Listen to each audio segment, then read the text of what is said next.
ওসমান হাদি হত্যার এই বিচারের জন্য এতগুলা মানুষ এত কষ্ট করতেছে কেন? এখানে তো এই বিচার তো এমনিই, মানে এমনিই এই বিচারটা হওয়ার কথা। এখানে এতগুলা মানুষের ইনসাফের জন্য এত কষ্ট করে রাস্তায় শীতের মধ্যে কেন থাকতে হবে? তাদের তো এমনিই তো এই বিচারটা হয়ে যাওয়ার কথা। এখানে এত ভালো একটা মানুষ মারা গেছে এই জায়গায়, মানে এই বিচারের জন্য আবার লড়াই করতে হইতেছে। শেষ যুগ তো আইসাই পড়ছে, আর কি বাকি আছে? আর কি বাকি আছে শেষ যুগ হওয়ার? এই যে একটা এত ভালো মানুষ, এরকম একটা মানুষ তো আমরা কোটি কোটি বছরের মধ্যেও পাবো কিনা সন্দেহ। হয়তো বা কিছু মানুষ এরকম ভালো থাকতে পারে, কোথায় আছে এরা, কারা, আমরা তো চিনি না। কিন্তু সে যে লেভেলের ভালো মানুষ ছিল, সে সত্যটা যেভাবে বলতো, এইভাবে কয়জন বলতে পারে? আমরা আশপাশে তাকাইলে তো এরকম মানুষ দেখি না। এরকম একটা মানুষ মাইরা ফেললো, আর তার শেষ ইচ্ছাটাও ছিল, শেষ ইচ্ছাগুলোর মধ্যে এটাও একটা ছিল যে তাকে মাইরা ফেললে এটার বিচারটা যেন করা হয়। এখন এটার সাথে যারাই জড়িত বা যেই জড়িত, এটার জন্য এখনও মানে মানুষদের এত কষ্ট করে, মানে মানুষটাকে আমরা হারাইয়াও ফেললাম, আবার এটার জন্য কষ্ট করে বিচারও চাওয়া হইতেছে কেন? এটা তো অটোমেটিক এইটার ওনার সাথে ইনসাফ হওয়ার কথা। এই ইনসাফটা নিয়ে কেন এত কষ্ট করতে হবে এতগুলা মানুষকে? যে আমরা একটা মানুষ মারাও গেল আমাদের চোখের সামনে, আবার তার তার হত্যার বিচারও হবে না।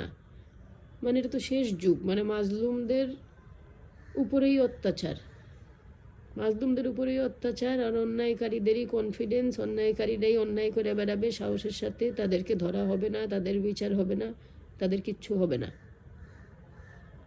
মানে জাহান্নামের আগুনের কোনো ভয় পায় না মানুষ, মৃত্যুর কোনো ভয় পাইতেছে না, কোনো কিছুর কোনো। আমার তো মনে হয় যে আল্লাহর তরফ থেকে একটা গজব নাজিল হওয়া উচিত এখন। আল্লাহ নিজে তো নিচে নাইমা আসা সম্ভব না, কিন্তু এটা এখন আল্লাহর তরফ থেকে প্রত্যেকটা অন্যায়কারীর উপরে একটা গজব নাজিল হওয়া উচিত, যে একদম ধ্বংস করে দেওয়া উচিত।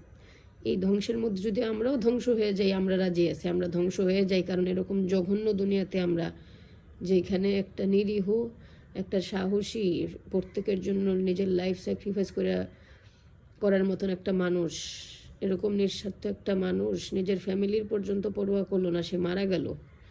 মানে দেশের মানুষদের ইনসাফ দেওয়ার জন্য সে মারা গেল, নিজের লাইফটা পর্যন্ত স্যাক্রিফাইস করলো।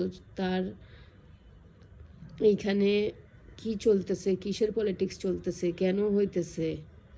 মানে মানুষ শুধু নিজেরটাই চিন্তা করে, অন্যের বেলায় চিন্তা করে না। মানে যারা চিন্তা করতেছে না অন্যের বেলায়, তাদের ফ্যামিলিতে যদি এরকম হাদির মতন কেউ মারা যেত, তারা কি এই বিচার না চেয়ে বসে থাকতে পারত? এইখানে কিসের পলিটিক্স এত আমি বুঝলাম না।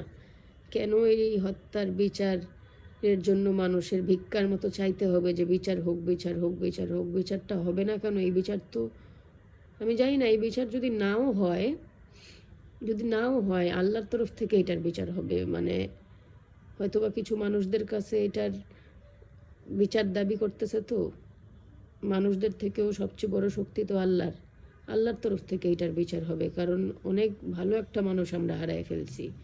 এরকম মানুষ সব সময় দুনিয়াতে আসে না। তো এই হত্যার বিচার ইনশাল্লাহ হবে।